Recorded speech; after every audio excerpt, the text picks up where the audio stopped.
Habíamos dicho entonces que la nutrición integral tiene grandes ventajas sobre la parenteral, ¿cierto? Al ser más fisiológica, al utilizar mi tracto gastrointestinal, al ser más económica, al ser más fácil y disminuir el riesgo a complicaciones a infecciones. Entonces habíamos visto varias ventajas de la nutrición integral.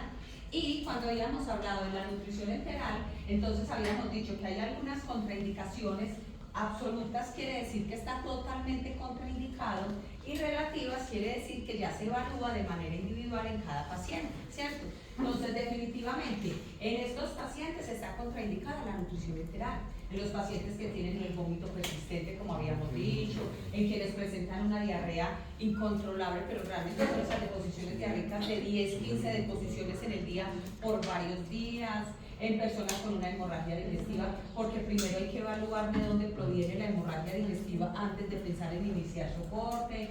Cuando hay hilo paralítico, pues obviamente no hay motilidad, y al no haber motilidad, pues no tenemos ese proceso de digestión de una manera adecuada. Obviamente una obstrucción intestinal, ¿cierto? Esto nos lo muestra mucho cuando el paciente lleva muchos días sin hacer deposiciones, que muchas veces ese es el motivo de consulta.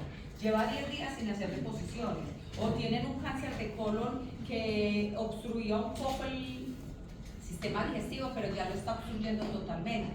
Entonces hay una obstrucción que obviamente no podemos dar alimentación, porque nos estaría terminando ese proceso digestivo, desde que inició hasta que se termina. Cuando hay una perforación intestinal, pues es lógico que no podemos dar nutrición así fuera avanzada, así fuera un goteo, de ninguna manera, pues porque está el riesgo a que esa nutrición se nos desvíe y ya se vaya al peritoneo o a otras partes, y ocasione pues un proceso infeccioso mayor. Cuando hay fístulas esferocutáneas de alto débito, que son, este tema es el que vamos a ver, creo que dentro de 8 días, es fístulas. Profe, ¿qué es eso de fístulas? Que es que ya lo he visto. No heridas, porque puede tener la herida, una úlcera, pero no hay fístula. Una grieta. Es como la unión de dos.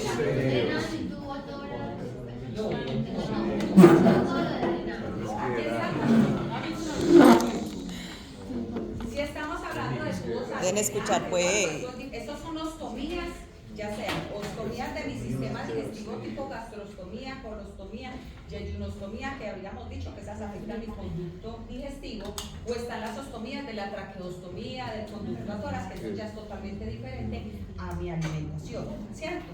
Cuando hablamos de una fístula es como yo tener mi sistema digestivo y haga de, para que se lo imaginen, es como si con el bisturí hubiera hecho una rajadita. O sea, no es ostomía, no es hueco. No es como un huequito que uno diga un orificio que fue intencional. En ningún momento una fístula va a ser intencional, ¿cierto? Oye, ¿saben lo que es? Muchachos. Cuando me refiero a intencional es porque una gastrostomía es intencional, ¿cierto? Se decidió realizar una gastrostomía. Una fístula nunca va a ser opcional, nunca va a ser producida, ¿cierto? Desde una forma, pues como tal, programada, sino que es algo que esporádicamente resultó en el paciente. ¿Qué habíamos dicho? Que puede ser, por ejemplo, por un impacto de bala, puede ser que le perforó el intestino, y eso obviamente hace que vaya cerrando, pero se queda su fístula, su dificultad para poder cerrar. Cuando hay una cirugía, entonces al paciente le hicieron, no sé, un trasplante de hígado, pero el médico en su manipulación y sin darse cuenta como parte de la complicación de la cirugía, perforó el intestino. Eso hace parte de una fístula. Entonces esos son los pacientes que presentan fístulas, los que tienen en su intestino una fisura que es por donde se desviaría el alimento. Entonces por eso son pacientes que no pueden recibir nutrición enteral. Eso sí, si tienen un gasto mayor, que habíamos dicho que las de alto débito son las que drenan en el día más de 500 mililitros. Esto se cuantifica, ¿cierto? Al paciente se le pone como si fuera un sistema BAC, se le pone un sistema para que cuantifique todas esas pérdidas. Entonces, en cada 24 horas se cuantifica. Si la pérdida es mayor a 500, quiere decir que como está drenando tanto y esa fístula está tan grande, está contraindicada la nutrición enteral. Pero, miren que aquí están las fístulas enterocutáneas que serían debajo del 500 mililitros. ¿Por qué? Claro que esto lo vamos a ver mejor cuando veamos fístulas, pero porque cuando las fístulas son de bajo débito o su DREN es mucho más pequeño, se considera que son fístulas que cierran espontáneamente. Espontáneamente quiere decir que no necesitaron ningún procedimiento quirúrgico, no necesito nada, solita la fístula, obviamente eso no es de un día a otro, eso es de una semana, de 4 semanas, de 2 meses. Estos son los pacientes que más tiempo pasan hospitalizados, los pacientes con fístula. Entonces puede que se le demore un mes, pero cerró solita su fístula, no necesito algún procedimiento quirúrgico. En cambio, quienes tienen una fístula de alto débito casi siempre deben ser llevados a cirugía. ¿Listo? Entonces, si tiene una eliminación demasiado grande, está contraindicada la nutrición enteral y la vía oral, inclusive, porque este paciente está despierto, camina, conversa, y como tienen hospitalizaciones tan largas, son pacientes casi que se van a vivir al hospital, porque así se quedan por mucho tiempo, pero hacen su vida ya de todo, pero no reciben alimento por tener una fístula de alto débito.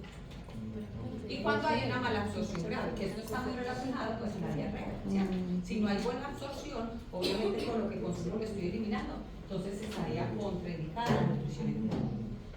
Y relativa, entonces es en los que ya se empieza a evaluar.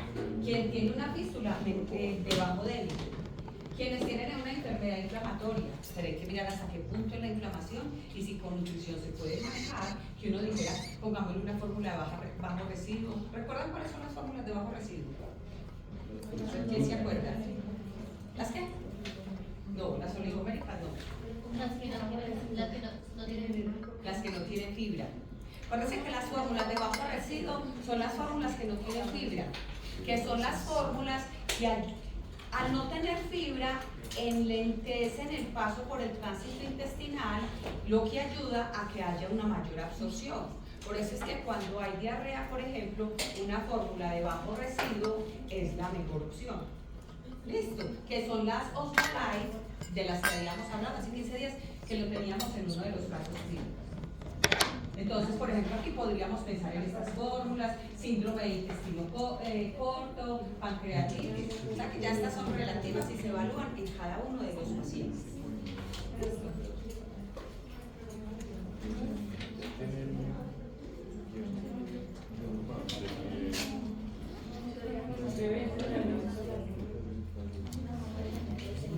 Lo estoy repasando porque como es que ya lo vimos como en las carreras, la idea es volverlo a repasar. Y mire que son poquitos que Eso. ¿Qué habíamos dicho entonces? Que es importante. ¿Quién está por allá conversando?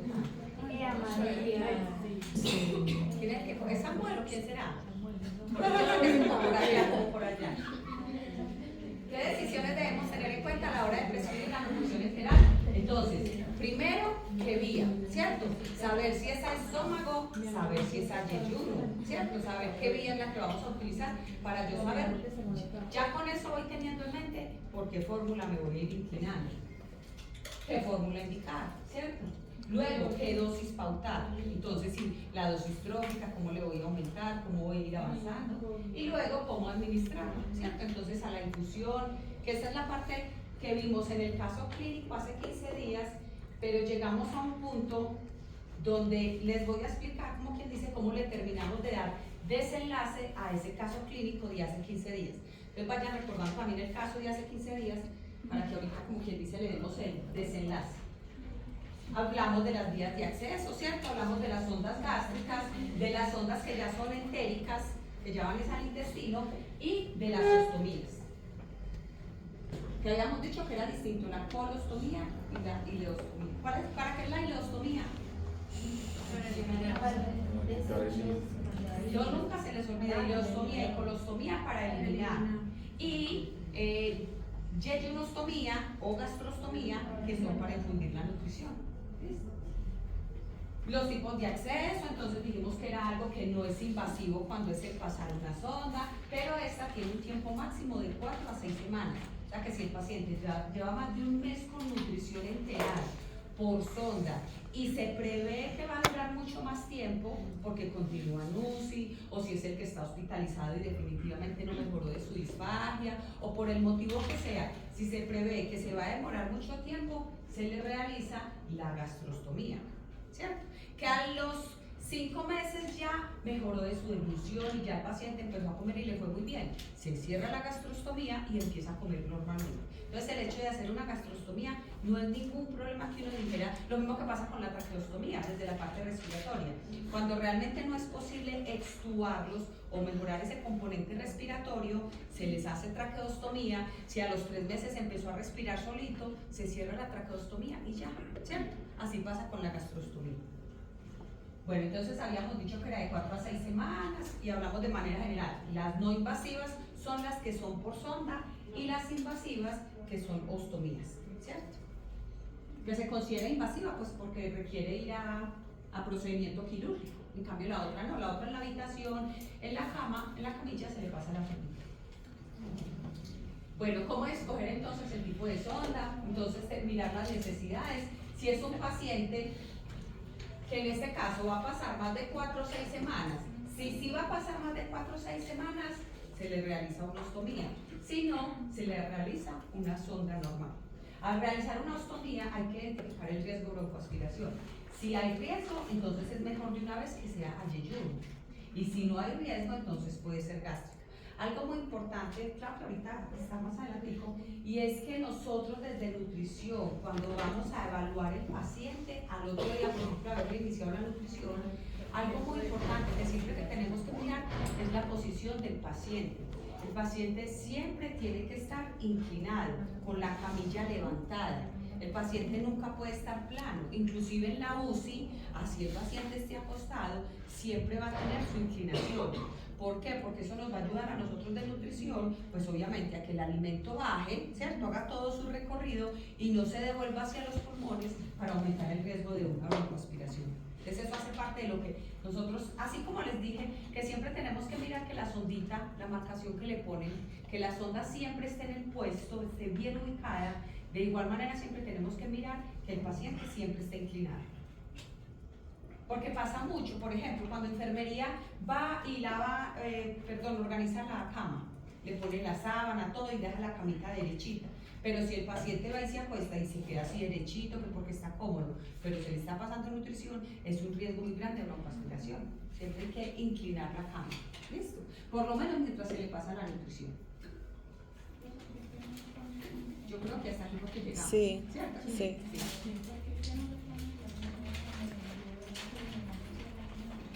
¿Qué?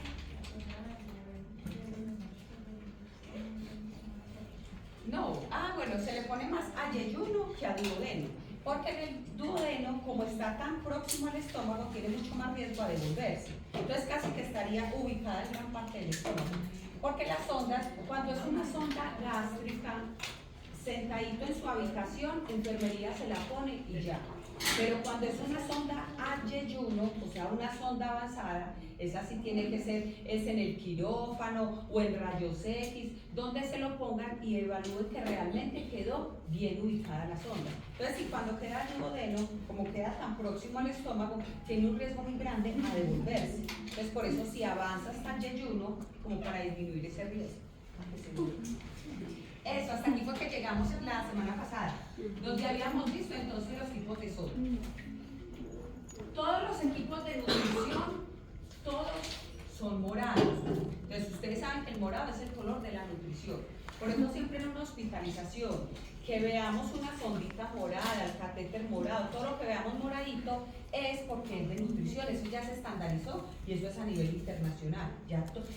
¿Por qué lo hicieron? Porque pasaban años atrás que, por ejemplo, por el catéter de los medicamentos le iban a pasar la nutrición, por ejemplo, se confundían. Y eso obviamente genera una complicación grandísima en el paciente, hasta la muerte. Entonces, por eso decidieron ponerle el color morado a todo lo que es de nutrición. Entonces, cuando ustedes en la práctica, por ejemplo, vean pacientes con su sondita morada, con catéteres morados por allá colgaditos, van a saber que todo lo que haya moradito es de nutrición. Hay diferentes tipos de sondas, ¿cierto? ¿De qué depende la sonda? Del calibre, o sea, del grosor, ¿cierto?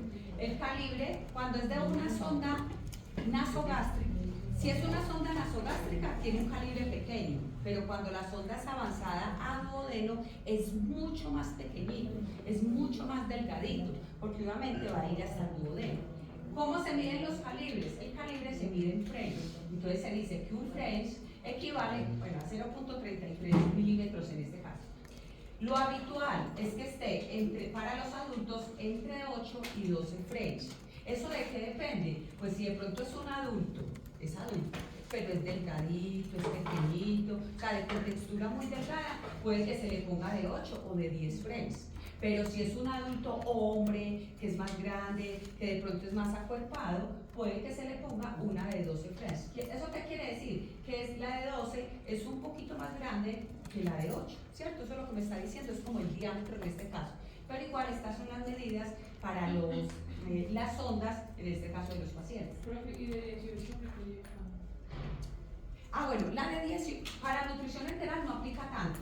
La que pasa es que la de 18, como es mucho más gruesa, esa se utiliza es para, a ustedes Fran ya les explicó cuando es sonda a libre drenaje. Sí. Les explicaron sonda a libre drenaje, que es cuando tengo la sonda puesta, pero para eliminar, ¿cierto? Para expulsar todo lo gástrico.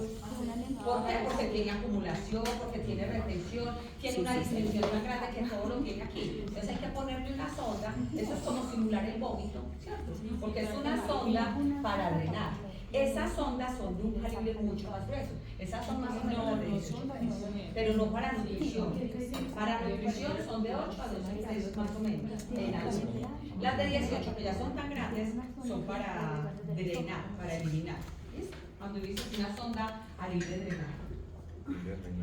Las sondas clásicas, las que se tenían, eran las de polivinilo, este es un tipo de los materiales, y en estos momentos las que más se utilizan son las de silicona o las de poliuretano, porque estas de polivinilo eran mucho más rígidas. Esto es como nosotros tener, no sé, un tubito, pero de esos rígidos que causaban mucho más heridas en la nariz, heridas en el esófago, porque son más ásperas. En cambio, estas ondas de poliuretano son muy delgaditas, según los French, y son muy maleables, o sea, son mucho más suaves y mucho más compatibles con el ser humano. Entonces, por eso es que ya rara vez, puede que aún se vea, pero rara vez se encuentra un hospital donde utilicen sonda de polivinilo.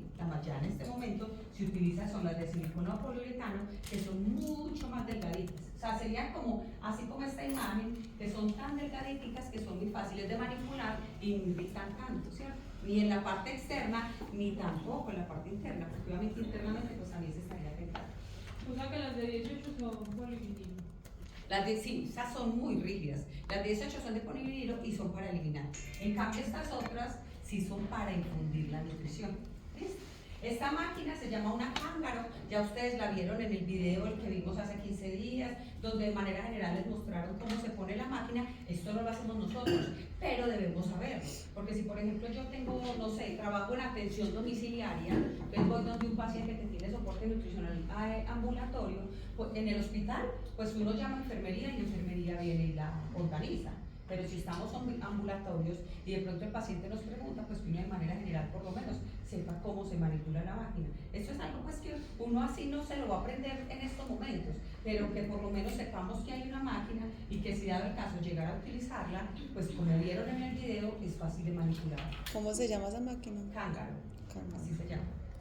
Entonces esta sería pues como la maquinita para pasar la nutrición. Entonces tenemos la nutrición. ¿Cómo? Este lo voy a pasar porque este ya lo vimos, que fue el video. Listo. Aquí, los tipos de fórmulas que tenemos. Entonces, miren que ustedes ya han venido hablando que la polimérica, la oligomérica, ¿cierto? La semielemental. Dígame. Profe, el tipo de sonda, pues todo lo que acabamos de ver, el calibre, todo eso, pues ¿quién lo determina? El médico. Inclusive enfermería puede ser, porque como enfermería es quien le pasa la sondita. Entonces eso, por eso hay muchas cosas, muy bueno que pregunto eso, porque hay muchas cosas en las que nosotros debemos saber, pero no es decisión de nosotros. ¿Cierto? Uno llega, lo que yo les he dicho, que será que le pongo nasogástrica o orogástrica. Cuando yo fui al paciente ya la tenía puesta, eso ya lo decidió enfermería, eso ya lo decidió el médico. Porque esas son cosas como que casi que el mismo día a día lo va llevando uno automáticamente, que la decisión ya está tomada, ¿cierto? Entonces lo mismo pasa con el tipo de sonda y esas cosas. Lo de la fórmula, eso sí, obviamente, ya eso sí es de nosotros, ahí sí inclusive puede pasar que el médico nos dice, pongámosle esta fórmula, y uno dice, no, pero le podemos poner esta otra y evaluamos cómo le va, ¿cierto? Ahí sí está nuestro criterio, obviamente, a un 100%. En cambio, en estas otras cosas, pues, esto sí es más que todo el médico, o como les digo, inclusive, la enfermería. O depende también del hospital. Puede que en el hospital digan, no, aquí solamente tenemos ondas de 12 French. Bueno, para todo el mundo son ondas de 12, ¿cierto? Eso sí, pues no es de nosotros como tal el tomar la decisión, pero sí por lo menos saber, porque puede pasar que uno ve a un paciente con una sonda que el mismo paciente dice como se siente incómodo, como inquieto, donde uno también puede sugerir, mirar si es que tiene ese material rígido. Es como les dijera yo, no sé, es haga de cuenta una sonda, pero de esas rígidas, un tubito rígido, como si fuera, no sé, un pitillo o algo así, que es rígido. En cambio, esta otra es demasiado maneable, es demasiado sueltecita, entonces es mucho más amigable. En esta parte, entonces, tenemos algo y es acerca. La fuente proteica más importante de todos los módulos de proteína es la caseína, la lactoalbúmina o proteína de soya. ¿Es listo? Esa es las tipos de proteína más común en todas las fórmulas. En cuanto a los lípidos o a los ácidos grasos, la mayoría son triglicéridos de cadena larga, si son poliméricas, o sea que no han tenido ningún proceso de digestión y de desdoblamiento, mientras que las oligoméricas pues son más triglicéridos de cadena media o de cadena corta. Ya eso lo miramos acá. La mayoría son saborizadas, porque la mayoría de las fórmulas están hechas tanto para que se le pasen por sonda, pero a la vez para que el paciente lo tome. Sin embargo, a pesar de ser saborizadas, las fórmulas que más se utilizan son las que no tienen sabor o las que son sabor a vainilla. Porque, no sé si de pronto en algún momento vieron, hace muchos años se utilizaba mucho el enchur de chocolate, el enchur de fresa. ¿A ustedes les tocaba ver eso? Esos no se venden casi, porque al tener un sabor tan fuerte, la persona en 8 días se cansa con él, ¿cierto? Los que más rotan son los de vainilla, de cualquier suplemento. De vainilla porque es un sabor más neutro que se puede mezclar con cualquier cosa. Entonces ese suplemento yo lo mezclé con mango, ya le cambié el sabor. En cambio uno de chocolate mezclarlo con mango pues no da, ¿cierto? Y uno de fresa mezclarlo con mango tampoco da. Cambio el de vainilla, mezclarlo con mango, con mora, con el mismo chocolate, con otras cosas y ayuda mucho para el sabor. Entonces la mayoría son saborizadas, pero se opta la mayoría de las veces por fórmulas como más estándar o más neutrales que son tipo vainilla, que se combinan más fácil. La osmolaridad, que es la que nosotros tenemos en nuestro sistema digestivo, entonces de todas las fórmulas varía entre 245 y 250 y se considera que un producto tiene fibra cuando su aporte es mayor o igual a 1.4 gramos en cada 100 mililitros. Eso donde lo miramos en el empaque, eso ustedes no se lo... Si a mí me preguntan en estos momentos, tal fórmula es alta en fibra, toca ir a mirar, entonces uno no se lo apela. Se puede considerar de bajo residuo, ¿cierto? Listo. Ahora, entonces, los tipos de fórmula. Fórmulas completas, donde tenemos primero que todo las poliméricas. Entonces, aquí hablamos donde habíamos dicho ese día como de las mamás, por decirlo así, ¿cierto? Y todos los que se desprenden en cuanto a patologías. Entonces aquí en poliméricas podemos meter la renal, porque ya la renal podría ser una normocalórica, sería hiperproteica y normocalórica, por ejemplo. Miren que todas estas son igualitas en cuanto al grupo de poliméricas. Ya cambia es el aporte de calorías y de proteína. Por eso lo que yo les he dicho a ustedes, uno en la clínica ya no vuelve y hace tanto que la fórmula sintética, que los carbohidratos, que los lípidos.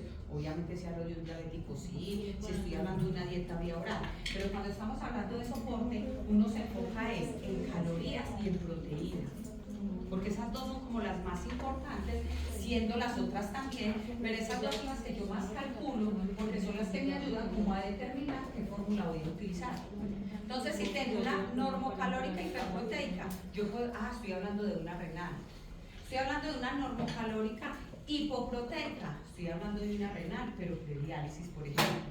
Estoy hablando de una, no sé, normocalórica normoproteica, puede ser las madres, ¿cierto? Que uno dice que tienen un buen aporte de calorías y un buen aporte de proteína, pero no tienen un aporte tan alto. Ya uno puede empezar a buscar con cada una de las fórmulas como dónde las voy ubicando, pero eso, pues eso sí no tiene, o sea, eso puede uno hacer como el listadito, pero uno normalmente casi siempre se queda con 2, 3, 4 fórmulas y trabaja con ellas. Si a uno le va bien, uno se queda con esas fórmulas, uno no trabaja con las 50 que están en el mercado, sino que si con esas 6 les fue bien, uno se va quedando con ellas, va conociendo nuevas, pero pues no se las tiene que aprender todas.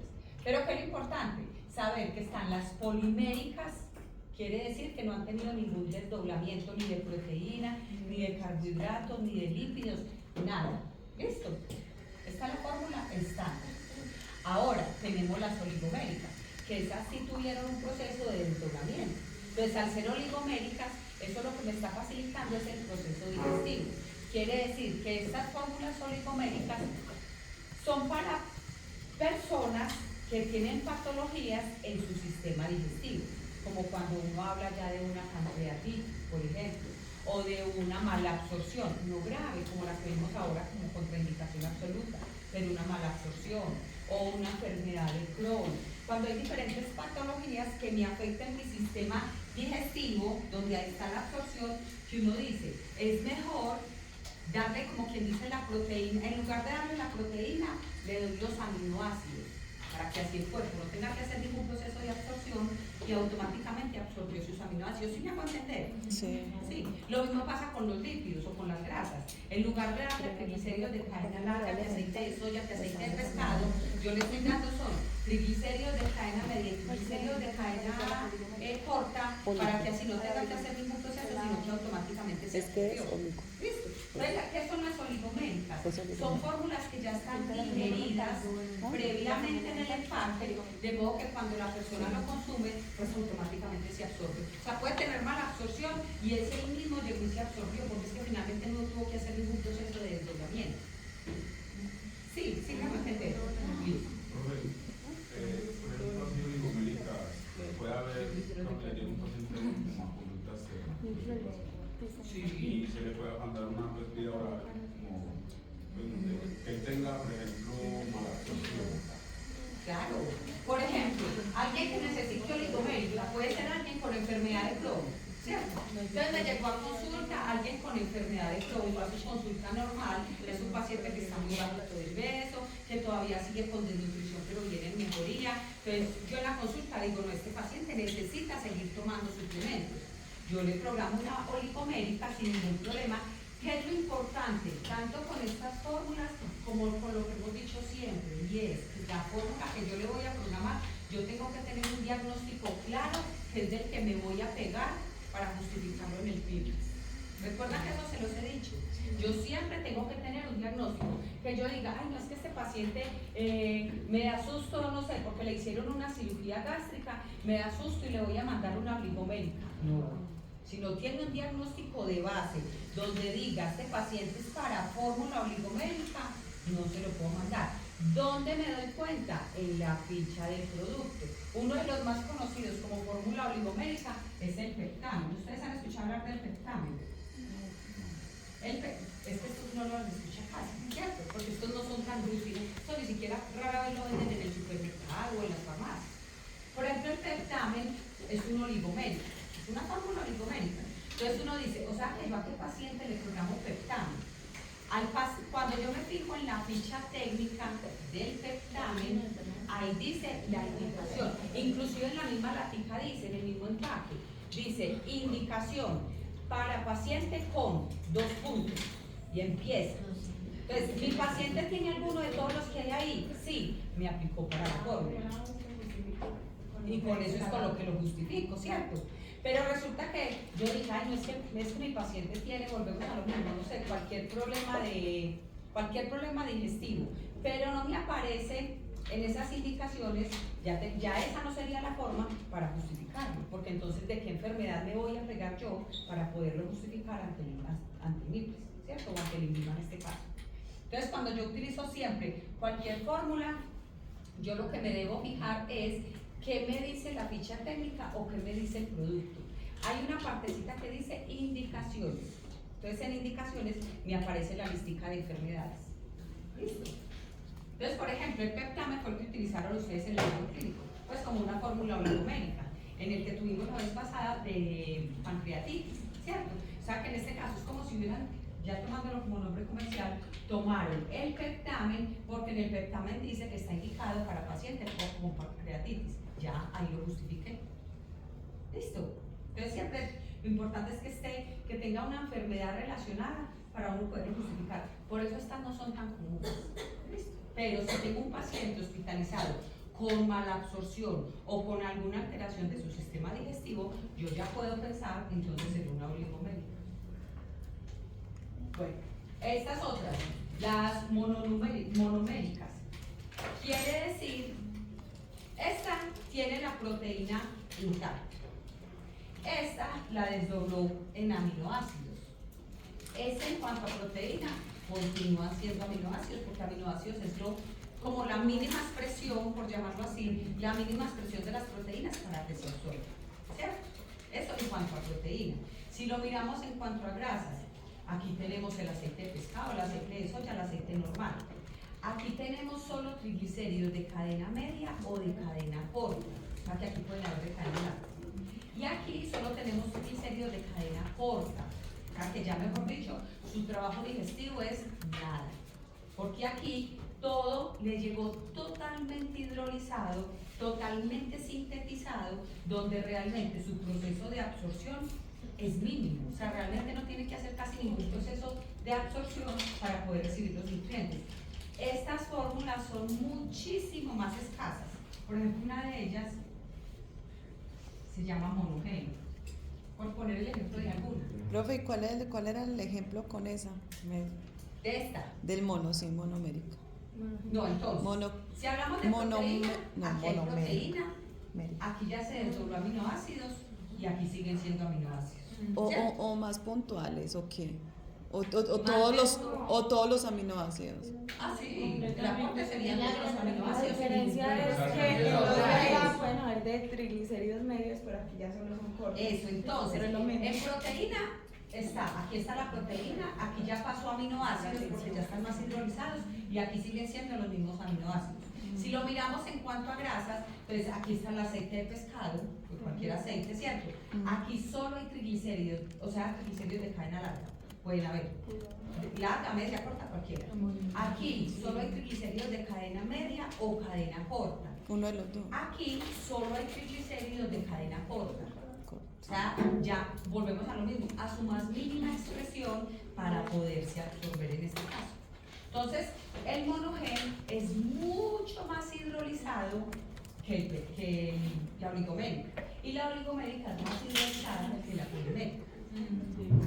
Pero estas, como les digo, ¿saben quiénes se utiliza mucho esto? En niños. En niños prematuros, en niños que están en la UCI, que desde que nacieron con un problema digestivo, lo que sea, que apenas se está evaluando, que tiene una total intolerancia a a la leche materna, inclusive la leche materna, ¿cierto? O a cualquier alimento que se le esté dando. Entonces son niños que requieren nutrición por sonda y solo fórmula, en este caso, Monomérica. monomérica. Esta no se utiliza tanto, no lo dices como monogénico, pero sería esta, ¿cierto? Entonces esta es la diferencia de estas tres tipos de fórmulas. Nosotros casi siempre comenzamos a trabajar con esta. Ya es una rareza por si uno le llega un paciente con esta, pero si uno ve que hay un problema de mala absorción tan grande, por lo menos que uno diga, yo en algún momento escuché que habían unas que iban siendo más desdobladas, ¿cierto? Más sintetizadas, de modo que si en algún momento pues se llegaran a utilizar, pero realmente esto es muy poquito, porque estas son fórmulas muy costosas. Por ejemplo, un tarrito de estos, no sé, cualquier tarrito puede valer más de 200.000 pesos, comparado con uno de estos que puede valer 40.000, por ejemplo. Vale 190.000 en manos. Ya averiguó el precio, bueno, está muy bien. Vale 190.000, más o menos 200. Y si averiguamos uno de estos son muy costosos. Y por ejemplo, un niño va a necesitar más de un tarro de tía. Esto lo entrega la EPS cuando el niño tiene tan mala, esto es en niños, esto no se da acá. Este tipo de intolerancia digestiva, la malabsorción, es más genético o desde su nacimiento que ya en un proceso grande, porque nosotros en estos momentos pues ya tenemos un buen proceso digestivo, que empecemos a tener alteraciones y por algún momento necesitemos la oligomélica. Pero esta realmente no es tan común, esta es muy común en niños. En niños que están en la UCI pediátrica o en la UCI neonatal, esta sí es más común, pero en adultos realmente no están. ¿Listo? Y bueno, y ya las fórmulas especiales, es cuando hablamos ya de las fórmulas como tal que tienen, está el módulo de proteína, que tienen como una característica específica en este caso, pero pues son fórmulas generales como tal. Las fórmulas, entonces miren aquí tenemos algunas de ellas, por ejemplo, esta sería polimérica, polimérica, polimérica, polimérica. Miren que las 4 son poliméricas, pero las 4 tienen funciones diferentes. Por ejemplo, las glucernas ¿para quién? Para diabetes. Interés hepático. Interés renal. Renal. Y proshoot. A ver, adulto 1. Sí, ¿y quiénes son esos? Entonces miren, por ejemplo, que los 4 tienen funciones diferentes, pero las 4 son poliméricas normalitas. ¿Listo? O sea, no le han modificado su proteína, no le han modificado sus ácidos grasos o sus lípidos, nada. Son normalitas. Mire, por ejemplo, este, nutrefibros, o sea, que ese es alto en fibra. Y también es polimérico normal. Y el peptamen, miren acá el peptamen, está el peptamen junior, pues aquí no se alcanzó a escribir, está el peptamen junior y está el peptamen de adulto normal. Entonces esta sí sería oligomérica. Eso, entonces las que tenemos acá, todas son poliméricas, menos esta, a pesar de que cada uno tiene una función diferente, ¿cierto? Entonces lo importante es eso, que cuando hablamos de polimérica, que uno dice como entonces qué fórmula, cualquiera. Piense en la patología, busque el de la patología y ya. Ahí mismo, casi que el 90% va a ser una polimérica, porque no tiene problema de mala absorción. Solo pensamos en oligomérica cuando hay proceso de mala absorción. De resto, nunca va a ser oligomérica. ¿Listo? Porque si tiene un buen sistema digestivo, pues para qué le vamos a dar oligomérica, que aparte de que es más costosa, pues impide que él tenga ese proceso digestivo. No, listo. Eso sería con ellas. Entonces, una fórmula se considera normoproteica cuando tiene menos del 18% del valor calórico total. Esta información me la da el carrito, ¿cierto? Me la da el empaque. Se considera hiperproteica cuando tiene más del 18% del valor calórico total. Normocalóricas cuando están las calorías entre 0.9 y 1.1. También me le da la información el empaque. Vamos a ver si por acá dice, si no está por atrás. No se empieza a ver bien. Bueno, pero entonces, ustedes, miren que ustedes que día estaban buscando Nepro, por ejemplo, y Nepro dio como 1.7, eso es demasiado hipercalórico, será 1.7, ¿cierto? Y así con muchas fórmulas, uno se fija. Pero entonces en este caso, si está en acuérdense que estas son las llamadas fórmulas isocalóricas. Las hipocalóricas, que son las que tienen menos de 0.9, y las hipercalóricas, que son las que me aportan más de 1.1, quiere decir de 1.2 hacia arriba. Entonces es una fórmula que por 1 mililitro me aporta 1.2 calorías, ya es una fórmula hipercalórica. ¿Listo? Igual esta información, como les digo, esto uno lo va aprendiendo, es que aquí uno va viendo el empaquecito. A uno le pasa, a mí me hablan de fórmulas que yo no me acuerdo si es normocalórica o si es hipercalórica, venga miremos, y uno mira el empaque y ya con eso uno sabe, ¿cierto? Entonces no es que se tengan que aprender qué fórmulas o un montón de cosas, lo importante es que uno con mirar el empaque, pues ya sepa ubicarlo si es normocalórica, hipercalórica, de manera general lo haga. Profe, más para un momentico. ¿Cómo? Más para un momentico. Y miren lo mismo, hablan de calorías y proteína. Esos dos son los principales. Los otros también, lógicamente, pero es que los otros uno los acomoda más fácil. Lo importante, y más desde el componente clínico, es la proteína y las calorías que yo le voy a dar a ese paciente. Eso es en lo que yo más me concentro. Y por eso en la historia clínica, lo que les he dicho, siempre debe quedar cuántas calorías por kilo le van a dar y cuánta proteína por kilo le van a dar. ¿Listo? Eso sí es muy importante. Bueno, pues estas son como algunos ejemplos de módulos de proteína. Entonces, por ejemplo, ese día nosotros trabajamos con el Casilán, pero hay muchos, ¿cierto? Aquí hay, por ejemplo, 4. El aporte es muy similar en todos ellos. Entonces está el Pro, por ejemplo, el Proteinex, el Casilal, o el Pro, el Proteína en este caso.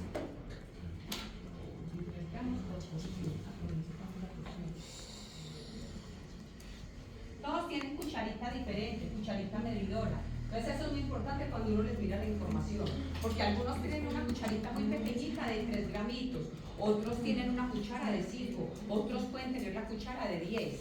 Entonces cuando uno mire el aporte de proteína, pues es muy importante fijarse en la medida, porque puede que uno diga, ay, este me dice que tiene 8 gramos y este tiene 2, pero es que la porción de este es muy grande y la porción de este es muy pequeñita, ¿cierto? Entonces mirar con el gramaje, porque en esto sí no está estandarizado. Estos sí tienen cucharitas muy diferentes cada uno. Entonces, voy a tomar un módulo de proteína. Listo, ¿cómo seleccionar entonces la fórmula? Entonces hay que mirar, primero que todo, la capacidad digestiva del paciente, o sea, si está con buena capacidad para tolerar la nutrición, luego determinar los requerimientos de nutrientes, de calorías, de proteínas, pues de algún nutriente específico o algo que yo le voy a programar. Mirar esa patología de base, ¿cierto?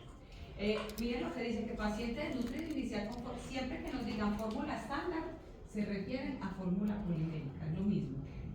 ¿Listo? Fórmula estándar, o sea, fórmula normalita, es lo que nos están diciendo. Entonces, así tenga un paciente desnutrición, puede tener desnutrición, pero si su sistema digestivo está bien, le damos una fórmula estándar. Y hay que mirar pues, el grado de hipermetabolismo para saber qué tanta proteína yo le voy a programar. Ahora, tenemos entonces, de acuerdo a la capacidad de funcionar del paciente, si esa capacidad funcional está comprometida digestivamente, me voy para una oligomérica.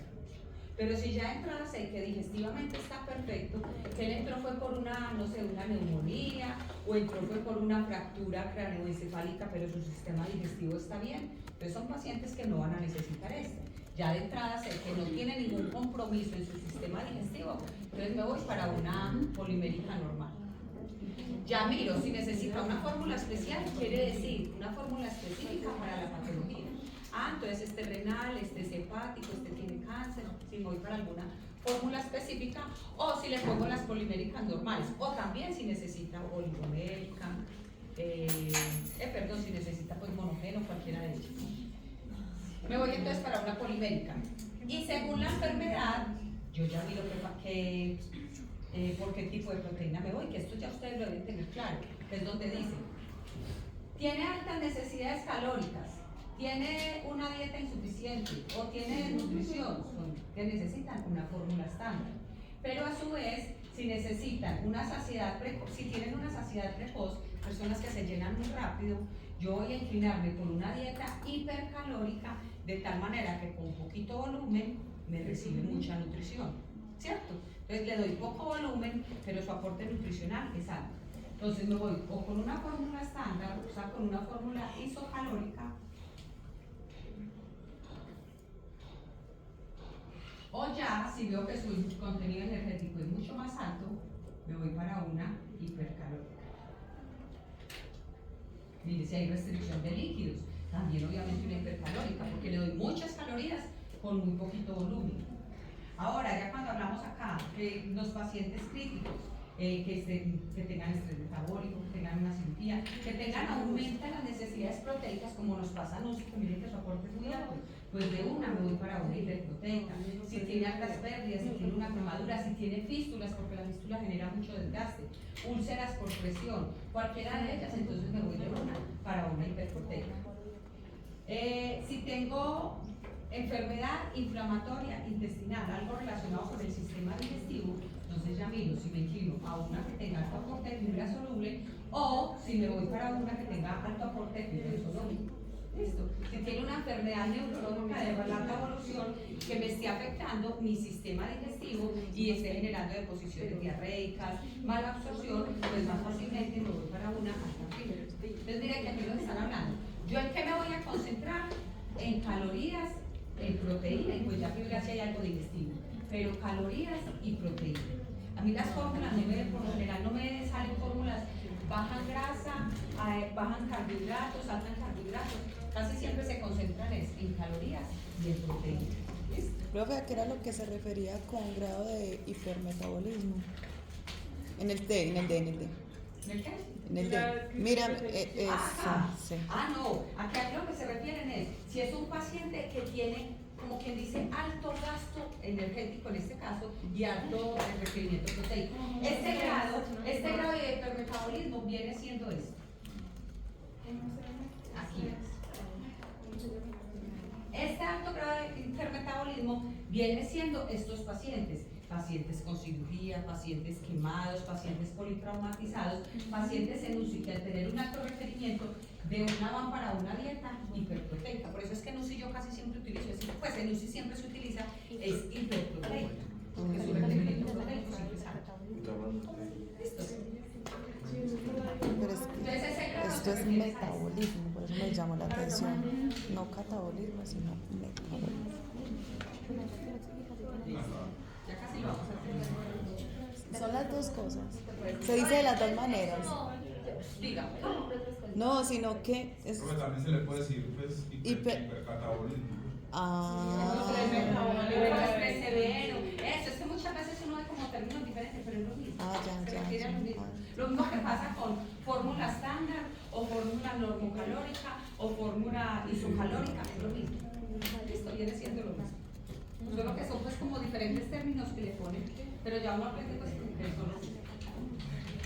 Bueno, la nutrición enteral deberá ser siempre progresiva hasta alcanzar el 100% de los requerimientos. Nosotros en el caso clínico llegamos hasta aquí, ¿cierto?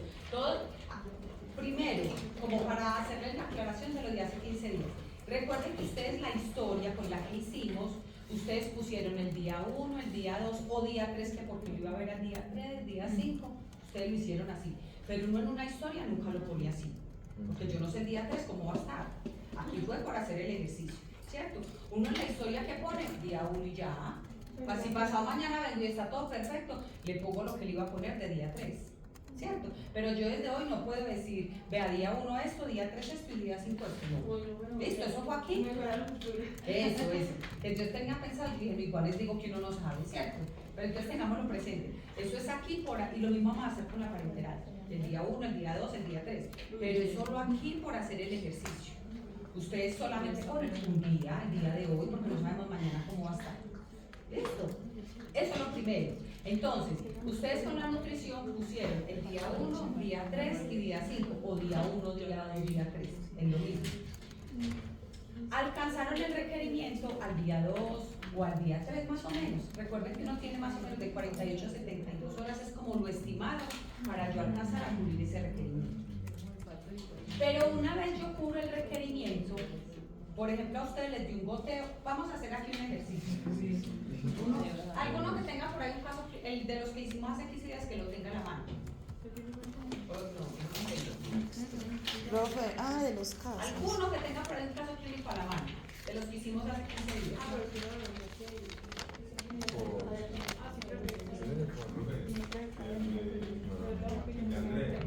Y ella que lo tenía enfermedad renal y diabetes. Listo. Habíamos dicho que Andrea, ¿cómo le iban a dejar la infusión de nutrición? El plan, ¿cómo quedó el día 1?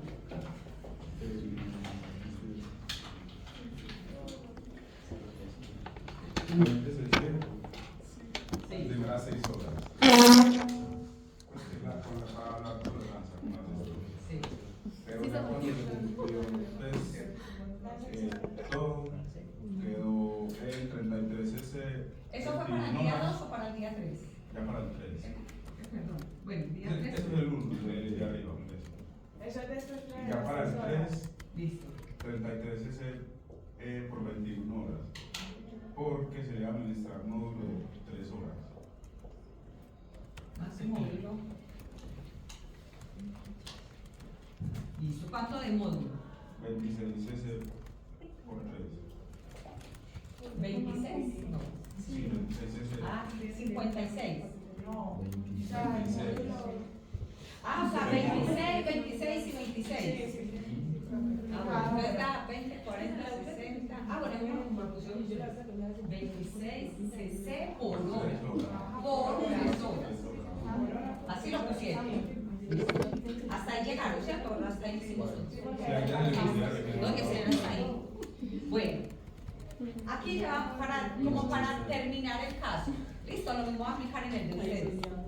Así nos quedó ese día y dijimos, ya este día cubrí el requerimiento, ya me quedó bien, ¿cierto? Pero el paciente, por ejemplo, va a pasar 8 días, bueno, en el hospital, 10, lo que sea. Yo no lo... Bueno, dos cosas. Primero, si el paciente está en UCI, en cuidados intensivos, habíamos dicho que este estaba en la UCI, pero vamos a poner el ejemplo. Si no está en UCI, si no en hospitalización, este proceso es igualito. ¿Listo?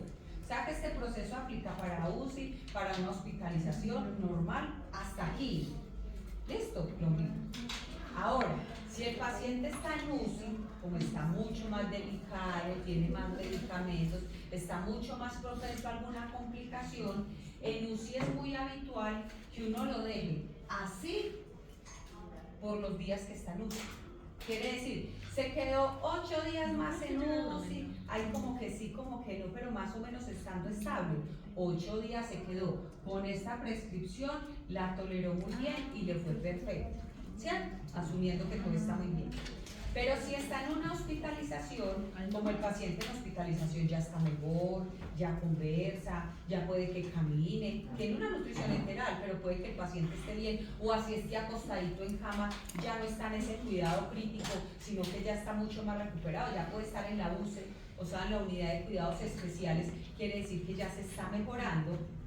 Cuando ya el paciente sale de UCI y va para la UCE o para una hospitalización, yo ya le empiezo a modificar esta nutrición. Yo ya no le dejo con el goteito las 24 horas del día, porque es que él ya está mejor, él ya tolera comidas, no está comiendo por la condición, pero él ya tolera, como quien dice, más cantidades, más grandes cantidades, ¿cierto? Entonces ahí es donde yo ya, voy a anotar acá, si está en UCI, queda igual, por decirlo así. Ya uno va mirando, obviamente todos los días, si mejoró, si toleró, no toleró, ya uno le va haciendo ajustes, pero queda con este goteo. En cambio, si está en hospitalización, yo me paso a bolos. ¿Ustedes han escuchado hablar de los bolos? Pues es como las cantidades, pero... Profe, yo quería hacer una pregunta ahí que me acordé, que no me haya olvidado otra vez, puta. ¿Cómo? Espérate, profe, un momentico.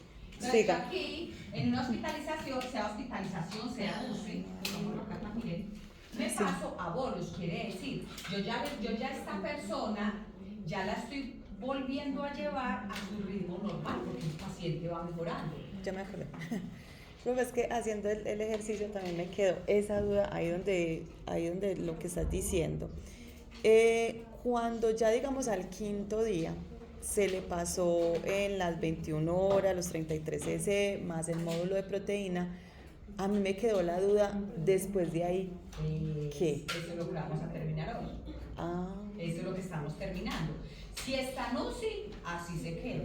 O sea, pero si así se queda, ¿es ya siempre con la proteína diaria o otra vez a los 5 días? No, ya va. Día 3, día 5, lo mismo. Pues yo Día digo, 7, ley 10 de la lo proteína. mismo. Día 9, No de lo las mismo. calorías. ¿Te quedó bien? Porque está cubriendo su requerimiento. ¿Yo qué haría en este caso? En UCI. Al paciente, como no lo vamos a pesar, no lo podemos pesar, recuerden que es muy importante la toma de perímetros. Entonces yo a un paciente en UCI, si está en hospitalización, yo cada semana fijo debo pesarlo, ¿cierto? Para mirar cómo está. En UCI, cada semana fijo le debo tomar perímetros. Entonces yo le tomo el perímetro, por ejemplo, ya en el día 7 le tomo el perímetro, de brazo nuevamente. Me dio lo mismo, que eso quiere decir que el paciente está sostenido en el peso, o sea que está bien. Pero resulta que ese perímetro me Bajó. puede pasar que baje. Claro, es que el paciente está en un estado hipercatabólico, es entendible que en la UCI, por la sola quietud, el paciente va a perder mucha masa muscular. Pero entonces, si yo veo al día 7 o al día 9, o sea, a la semana siguiente que le volví a tomar los perímetros, vi que esos perímetros me están bajando. ¿Eso Hay que qué me subir, está mostrando? hay que el subir. paciente está perdiendo peso, ¿cierto? Entonces tengo que reajustar la nutrición. Decir, no, yo le estoy dando un ejemplo. 23 calorías por kilo. No, yo me voy a ir pues hasta las 25, Mayra está libre porque me está perdiendo peso. Entonces yo ya reajusto. Puede que ya cuando vuelva a hacer los cálculos ya no me dé 33, sino 35. Pues yo ya la reajusté, ¿cierto? Pero así lo dejo quietecito hasta que salga de la UCI. Eso sí, evaluando perímetros tanto del brazo como de la pantorrilla para saber cómo está su masa muscular y por ese lado, como que dice yo, justificar de que va a seguir con el mismo plan alimentario. O uno pone paciente a quien se le toman hoy parámetros antropométricos, perímetros, se evidencia pérdida, por lo tanto se reajusta plan nutricional tratando de evitar que se tenga un mayor deterioro. Y ya, lo reajustó, le aumentó calorías, posiblemente le aumentó proteínas, estando dentro del rango las dos, y aumentó y ya el paciente sigue así. ¿Listo? En UCI. Pero en una hospitalización yo no lo voy a dejar al goteíto de las 24 horas. A un goteíto de 33 cc, una persona que ya está mejor, porque por eso salió de UCI, yo ya lo paso a bonos. Entonces, ¿qué es abonos? Abonos es coger la misma cantidad. Entonces, tenemos 33 cc para 21 horas. Entonces me da 33 por 21 horas. ¿Eso cuánto me da?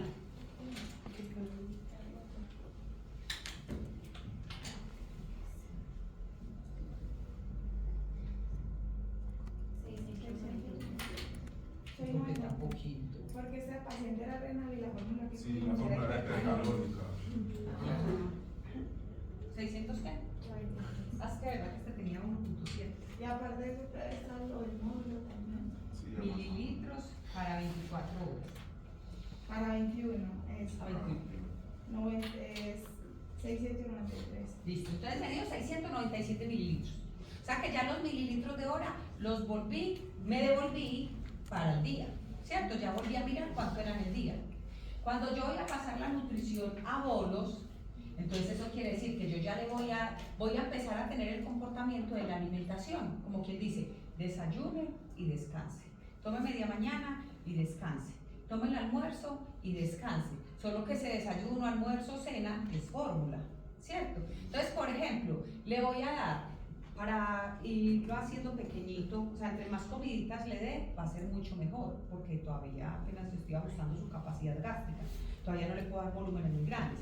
Pero entonces, por ejemplo, supongamos que le vamos a dar 6 bolos en el día, simulando desayuno, media mañana, almuerzo, algo, cena y merienda, ¿cierto? Entonces yo, el total lo divido en 6 porque le voy a dar 6 bolos. Pero no se le puede dar el módulo. El módulo también. Esa puede ser esa es la séptima toma. Esa es la séptima toma, ya vamos a mirar. Porque va aparte. 697 dividido 6 tomas. 116 mililitros por toma. ¿Listo? Entonces, como ya el paciente está mejor, ya yo le voy a poner en la nota, quiere decir, estoy trabajando con la misma fórmula, con las mismas cantidades que le tenía establecidas, todo igualito. Pero ya no lo voy a tener conectadito a una máquina 24 horas, sino que ya le doy nutrición y descanse 2 horas o 3 horas. Vuelvo y venga que le van a volver a pasar la nutrición. Vuelvo y descansa otras 2 o 3 horas. O sea que ya lentamente me estoy ajustando a O sea que lo que cambia es como la velocidad en la que entra la comida al los cuerpo. volúmenes y Ajá, el bolo. Tanto la velocidad como el volumen en este caso, ¿cierto? Lo que cambia es que ya. Entonces, ya aquí, ¿qué voy a hacer, por ejemplo? Entonces, supongamos, este fue el día, no sé, el día 9 salió de la UCI, se fue para hospitalización o para la UCI. Y yo dije, ya este paciente está mejorcito, ya le voy a empezar bolos. Entonces, el plan sería iniciar nutrición enteral por bolos por sonda, asumamos que ya tiene nasogástrica, porque si ya está despiertico ya le tuvieron que haber quitado la orogástrica, ya le pusieron la nasogástrica, ¿cierto? Iniciar nutrición enteral por bolos por sonda nasogástrica. Si le vamos a dar 6 tomas, uno puede o poner los horarios o poner el tiempo, por decir, ¿a qué voy? Si yo digo cada 6 horas, si son 24 horas, entonces una opción puede ser bolos cada 4 horas, ¿listo? Iniciando a las 6 de la mañana. Entonces ya enfermería sabe, a las 6 le pongo uno, a las 10 el otro, a las 2 de la tarde el otro, a las 6 de la tarde el otro, a las 10 de la noche el otro y a las 4 de la mañana el otro. ¿Cierto? Más o menos. Sería así. O yo le pongo los horarios, de cualquiera de las dos maneras están bien. Nutrición enteral por bolos, por sonda nasogástrica. Falta el volumen inicial, nutrición enteral por bolos, por sonda nasogástrica de 116 mililitros con fórmula polimérica para paciente renal. Entonces puedo poner, una opción es cada 4 horas, aunque aquí no nos va a dar cada 4 porque lo estaría el módulo por fuera. ¿Cierto? Aquí más fácil pongamos por paciente renal así. Entonces, por ejemplo, pongámosle 6 de la mañana, ya dijimos que eran 6 bolos, entonces ya saben que son 6. 6 de la mañana, 9 de la mañana, cada 3 horas, 6, 9, 12 mediodía, 3 p.m., 6 p.m. y 9 p.m. Ahí ya puse el horario de los 6 bolos. ¿Listo? Y puedo poner módulo de proteína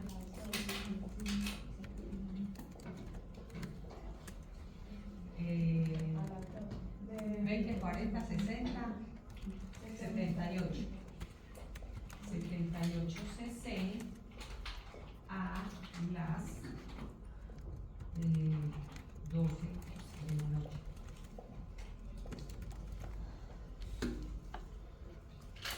Así quedaría. Listo.